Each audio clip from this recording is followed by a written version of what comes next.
Esse é o Ancapso e nós vamos falar agora sobre uma informação muito interessante, tá? O Paulo Figueiredo fez o programa dele hoje. Aliás, eu sempre recomendo muito o programa do Paulo Figueiredo, sempre tem informações excelentes. E uma informação que ele deu agora esclareceu um ponto que ele já tinha falado há um tempo atrás e agora foi esclarecida a história. Qual que é a história? Há um tempo atrás, o Paulo Figueiredo falou alguma coisa do tipo: muito esperta essa história de disfarçar holding familiar patrimonial com instituto jurídico, né? E na época eu fiz um vídeo sobre isso, falei, ué, será que ele está falando do Gilmar Mendes? Porque o Gilmar Mendes tem um instituto, né, um Instituto de Desenvolvimento, não sei o que lá, o IDP, o Instituto da Dupla Penetração, né, que é aquela universidade lá de Brasília e coisa e tal, e eu pensei, né, ele pode estar falando do Gilmar Mendes, né? Só que depois ele deu a dica que ele estava falando do Alexandre de Moraes mesmo. O Alexandre de Moraes também tem um instituto para holding patrimonial, né? E ele deu agora o nome desse instituto, é o LEX, Instituto Lex de Estudos Jurídicos Limitada. Essa aqui é a holding patrimonial do Alexandre de Moraes, disfarçada de instituto. Vamos entender essa história aqui. Essa notícia foi sugerida por Equipe Excelente, Instituto da Dupla Penetração e várias outras pessoas. Obrigado aí ao pessoal que sugeriu notícias lá no nosso site, no visãolibertaria.com. E obrigado a você que está assistindo o nosso vídeo. Se você gosta do nosso conteúdo, por favor, deixe o seu like e se inscreva aqui no canal, né? Pois bem, eu já expliquei para vocês o que é uma holding patrimonial, né? É uma empresa que você cria com o objetivo de fazer a transição, né, a herança para os seus filhos de forma mais simples, né? E isso é muito comum, muita gente faz esse tipo de coisa, tem pessoas que fazem holding patrimonial até em paraísos fiscais para ficar ainda mais fácil a coisa toda, enfim. E basicamente a característica de uma holding patrimonial é justamente que os sócios tipicamente são pais e filhos. Não precisa ter um nome holding patrimonial, não sei o que lá, pode ter o nome que você quiser. E o nome instituto não quer dizer nada também, tá? Pode ser empresa privada, pode ser empresa pública, não tem nenhum efeito. Então, de fato, você pode usar um instituto como uma holding patrimonial. E, aparentemente, veja, a holding patrimonial ela não é feita para ocultar patrimônio, porque, né, o seu nome está lá, aparece o seu nome lá. Então, ela não vai ocultar patrimônio. O que ela faz é facilitar a transferência para os filhos numa eventual herança, né? São aquelas duas vantagens que eu falei. O imposto que você paga é menor e, além disso, você tem menos confusão na hora de dividir os bens, né? Quando morre alguém, tem que fazer inventário e coisa e tal, uma coisa sempre complicada, sempre chato. Se você faz através de uma holding patrimonial, você resolve esses problemas, né? Você fica sócio com seus filhos, no que você morre, a empresa fica só para os seus filhos e já está todo o patrimônio ali mesmo, então né, é muito fácil essa transferência nesse caso, né? E, eventualmente, seus filhos, se quiserem, eles podem colocar os netos como sócio na holding, de forma que isso pode se repetir geração após geração, se for interesse do pessoal manter o patrimônio, né? Ou pode também vender, pode operar a empresa do jeito que for, né? Isso, de novo, é muito comum, não tem nada de errado, não é ilegal fazer isso, tá? O Alexandre de Moraes fez isso daqui, a gente vai mostrar, mas assim, não tem nada de ilegal nisso, tá? O que ele está fazendo aqui é tudo 100% dentro da lei. A questão toda só é o seguinte, uma vez que agora ele é sancionado pelo governo americano, a coisa fica mais complicada, porque essa sanção vai chegar na galera da holding patrimonial dele. Esse é que é o ponto do Paulo Figueiredo. Então, de novo, o fato do pessoal ter esse instituto instituto jurídico para fazer holding patrimonial, isso não é ilegal, não tem nada de errado do ponto de vista fiscal ou criminal por Alexandre de Moraes, isso não tem nada. Só que, com a questão das sanções da Magnitsky, muito provavelmente isso vai bater na holding patrimonial e nos sócios da holding patrimonial, né? Então, beleza. Se a gente for aqui na ficha do Lex Instituto de Estudos Jurídicos, que é a empresa do Alexandre de Moraes, se a gente for aqui na parte de sócios do Lex Institutos de Estudos Jurídicos, você vai ver que tem a esposa do Alexandre de Moraes e os filhos do Alexandre de Moraes. O Alexandre de Moraes em si não está aqui. Por que ele não está aqui? Porque, de novo, né, todo o dinheiro que ele tem, todo o patrimônio que ele tem, na verdade, vem do escritório de advocacia dele, não vem da função dele como juiz. Então ele não precisa estar aqui. O patrimônio da família já está aqui, já está todo aqui, não tem problema nenhum, né? Então essa é a situação. De fato, o SILEX, Instituto de Estudos Jurídicos, é uma holding patrimonial do Alexandre de Moraes. Mais uma vez, isso não é errado, isso não é crime. Agora, isso é uma informação bastante delicada para a questão das sanções da OFAC, né? Por quê?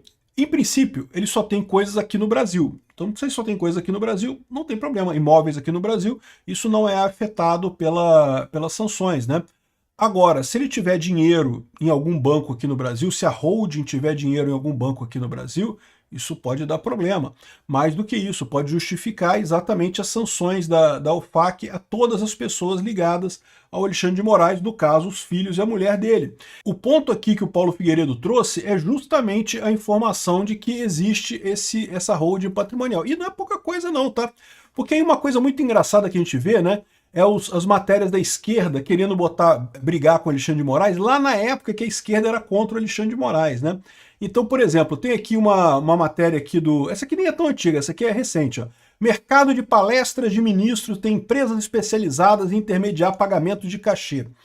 Olha, de novo, isso não é ilegal, tá? O ministro ele pode dar palestra e pode cobrar um cachê por essa palestra. Aliás, juízes do Brasil, quem é juiz no Brasil, é proibido de exercer qualquer outra atividade comercial, não pode ter lojinha, não pode ter escritório, não pode ter nada, mas pode dar palestra, pode ensinar em faculdade, então isso não é proibido, isso é permitido, né? E o curioso que eles colocam aqui é que os ministros todos acabam criando empresas jurídicas para fazer isso, porque é mais barato o imposto, né? Muito ANCAP do juiz Alexandre de Moraes, viu? Parabéns, juiz Alexandre de Moraes. Muito bom, Xandão. É assim mesmo que se faz, tem que ser ANCAP, tem que buscar pagar o mínimo de imposto possível, né? Então eles mencionam aqui, falam, o André Mendonça tem uma empresa para fazer isso, o Gilmar Mendes tem também, e aí fala que todos os juízes têm empresas para fazer isso, né? E aí fala em determinado momento aqui o Fux tem também. Cadê o Alexandre de Moraes? O Alexandre de Moraes está em algum lugar aqui, fala justamente da Lex. Os familiares de Alexandre de Moraes também possuem uma empresa do tipo, chamada Lex Institutos de Estudos Jurídicos Limitado.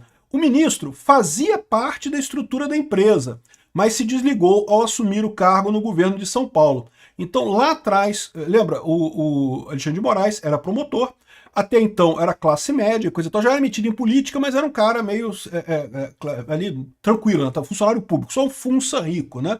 Já era bom, tá? Porque já tinha várias casas, mais de um apartamento lá, mas coisa de classe média. Quando ele entrou no governo, foi no governo do Kassab que ele entrou para a política de fato, foi secretário de Segurança Pública do Kassab. Aí que a fortuna dele explodiu, meu amigo. E aí ele saiu da empresa. Por quê? Porque ele passou a comprar os imóveis na empresa. Ele não compra mais no nome dele, ele compra na empresa. Né? E fica tudo, já fica o hold patrimonial todo ali, né? E ele saiu da empresa justamente quando assumiu o cargo no governo de São Paulo para não dar conflito não dá problema de dizer que ele tem dinheiro, né? Aí o mais curioso é isso, que você vem aqui, ó, Viu Mundo, isso daqui é um site de extrema esquerda. Aqui, ó, 22/2/2017, é o que? O pessoal na época metendo pau no Alexandre de Moraes. Essa reportagem ainda está no ar, mas eu vou falar dessa outra também aqui da BuzzFeed, o BuzzFeed também de extrema esquerda. Eles apagaram a reportagem. Não tem mais a reportagem, que era uma reportagem que criticava o Alexandre de Moraes. Eles apagaram a reportagem totalmente. Mas, né, a Wayback Machine, a gente conseguiu achar aqui a reportagem gravada no cache da internet. Né? Mas eu falo primeiro essa daqui. Então tá aqui, ó. Olha só essa história aqui.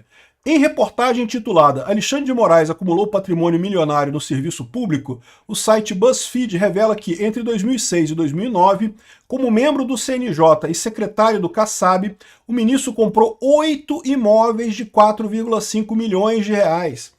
Caramba, você viu o sucesso do cara, o cara realmente um sucesso enorme, né?